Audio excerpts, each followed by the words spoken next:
Hi Sagittarius, this is Jav. Welcome pa sa ating channel. By the way, Sagittarius, this is your weekly Gabay Tarot reading from January 20 to 25, 2026.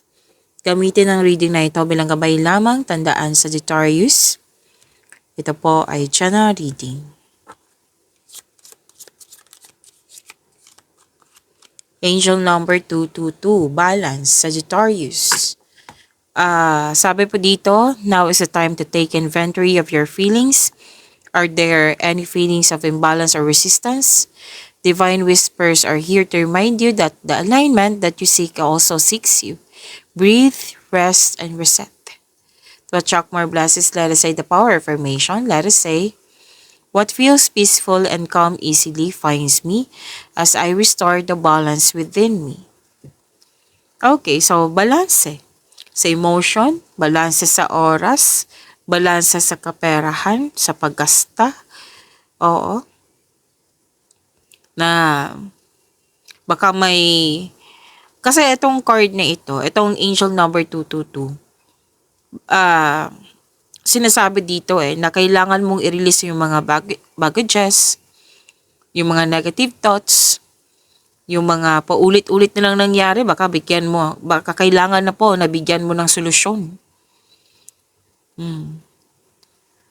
Kailangan magkaroon ng time for yourself. Kasi sinabi dito breathe, rest, and reset. So, kailangan mo magkaroon ng time for yourself, lalo na tamang pahinga.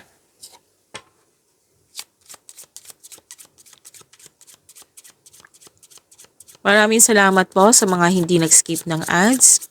Subscribe na po kayo sa ating channel at click bell notification para updated po kayo sa bagong video natin. Para sa mga gusto magpa-reading po, comment po kayo ng personal reading and check my reply sa comment section. By the way, Sagittarius, still may ubo at sipon ako. So kung pansin nyo, parang kumakain ako. Yes, kumakain pa ako ng Strepsils. At pahinto-hinto rin kasi nag-water therapy po ako. So focus kayo sa mensahe para may makuha kayong gabay for this week, okay?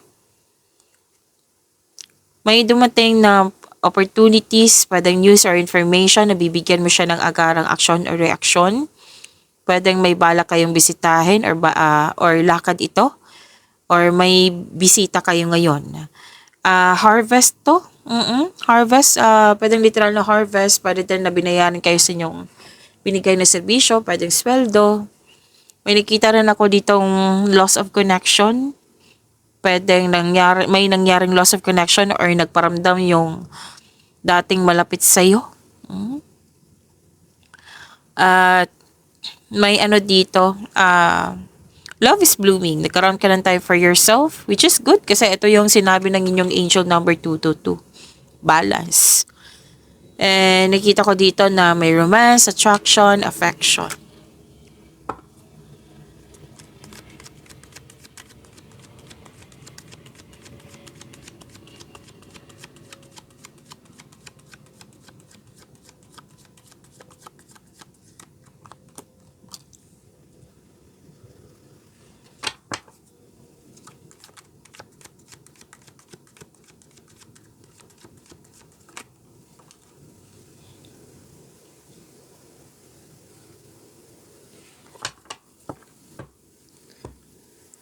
This is about your energy, Sagittarius, ngayong January 20 to 25, 2026.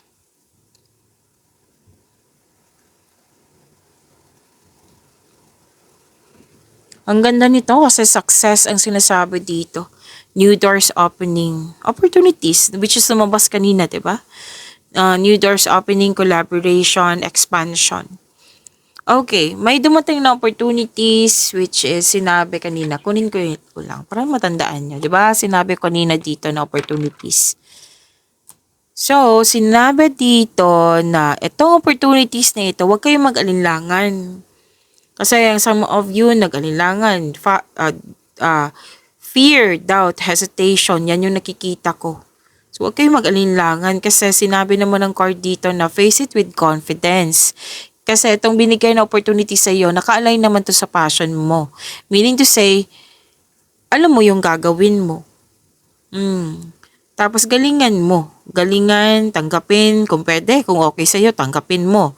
Tapos galingan mo. Siyempre, bago nyo bigyan ng aksyon yan, bigyan mo ng konkretong plano para magtagumpay. Tapos galingan mo para magtagumpay ito na magkaroon siya ng positive outcome. Kung nagkaroon na siya ng positive outcome, magkakaroon siya ng recognition. Kung magkakaroon siya ng recognition, dyan dadagsa yung opportunities. Which is, pwedeng nangyari na ngayon or mangyayari pa. Kasi ang ilan dito, nangyari na mangyayari na. Okay? Kasi may resulta na ako nakikita. Ang ilan sa inyo, kakasimula. Kasi may nakita pa akong doubt, fear, hesitation. So, may advice kanina. So, review niyo po. Yes, nasa next level ng prosperity. Actually, ano to I believe this is an answered prayer. Kasi binigay sa iyo ng universe O, eto na. Sagittarius, bigyan mo ng, pagsikapan mo para mamunga ng maganda. So, wag mong palampasin ang pagkakataon na ito. Posibleng dagdag trabaho to or dagdag kaalaman. Nag-spend time ka sa mga taong nabigyan ng inspiration sa iyo and motivation. And may travel ako nakikita dito, nag-decorate ng bahay. So yun po ha, para mawala tong doubt, fear, and hesitation, konkretong plano lang po yan. So kailangan po na increase confidence.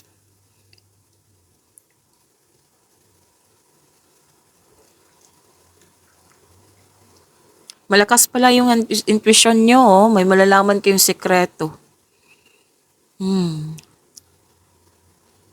Naghahanap kayo ng solusyon sa inyong problema, sagot sa inyong mga katanungan. Kailangan mo lang magtiwala sa inyong galing. Kailangan nyo magtiwala sa inyong angking talino. Huwag kang umasa sa opinion ng iba. Trust yourself first.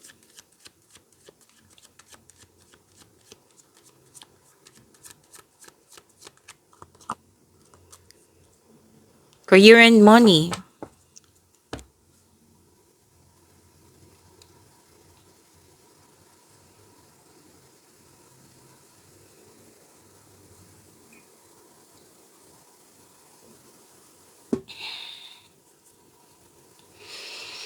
Okay, may struggle, may challenges dyan sa career and money mo. Pero huwag kayong mag-alala, this is only temporary. Huwag kang sumuko. Bigyan ng aksyon, huwag kang tumigil sa inyong pagsisikap. Kasi nakikita ko naman dito na matatapos mo to. Kasi may sinabi dito na nearing completion. Kasi nakaramdam ka ng pagod Pero malapit ka na, huwag kayong sumuko. Tapusin mo itong mga gawain na ito para after nito, magbakasyon ka or mag-rest day.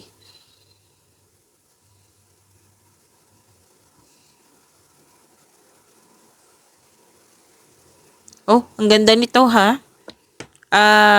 Sagittarius. Wow, ang ganda naman. Wow, so building na na-surprise ako Sa, di ba ang mensahe dito na tanggapin niyo po yung opportunities kasi mabibigay talaga yan ng sunod-sunod na opportunities sa iyo. Dito, sinabi din dito na yayaman ka. Why? Yayaman ka kasi hard worker ka at magaling kang magtipid, magaling kang yung ingat na ingat ka sa naipon mo. Yes, nag-iipon ka kasi you are saving money for the future or may specific goal. So this will lead you to have a financial abundance and personal growth. Huwag mo lang daw kalimutan na magkaroon ng time for yourself. O pwede, ilibre mo yung sarili mo. Kasi sinabi ng card dito, pamper yourself, Sagittarius.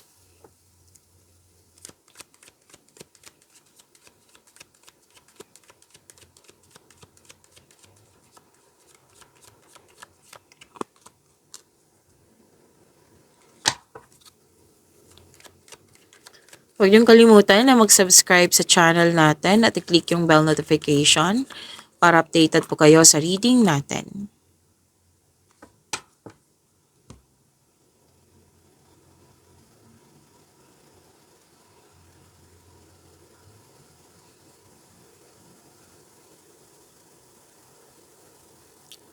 Okay, nakikita ko dito, Sa mga single, gusto nyo munang makipag-date sa ilang tao bago pumasok sa exclusive relationship.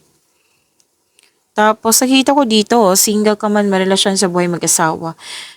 Naiirita kayo sa mga taong tanong ng tanong sa inyo. Parang nagkaroon ng comparison. Like, example lang po ito ha, common example lang po ito.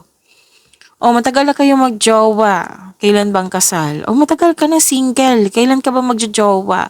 Okay, matagal na kayong kasal, kailan ba kayo magkaroon ng anak? Di ba yan yung usually common. Oo, so, naiirita ka and that's normal. Umiwas na lang, wag lang kayo magsalita ng na hindi nakakabuti sa inyong sarili at sa inyong kapwa. Kumaga, in-exhale. O wag na lang kayo magpapekto sa mga taong ganyan kasi baka ugali na talaga. Baka lumaki siya ng ganyan, di ba? So, kailangan na lang natin intindihin. Kung pwede po, kung gusto niyo.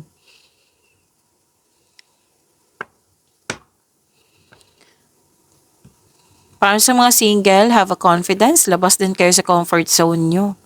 Upang sa gayo, you have a chance to meet new people. Para sa mga relasyon sa buhay mag-asawa, kailangan nyo mag-usap, oh. Kasi may opinion na hindi nagkasundo or problema. Kailangan yung pag-usapan ng maayos. Pag-imanin niyo po yung blessings sa binigay sa inyo, Sagittarius. See you tomorrow. Maraming salamat.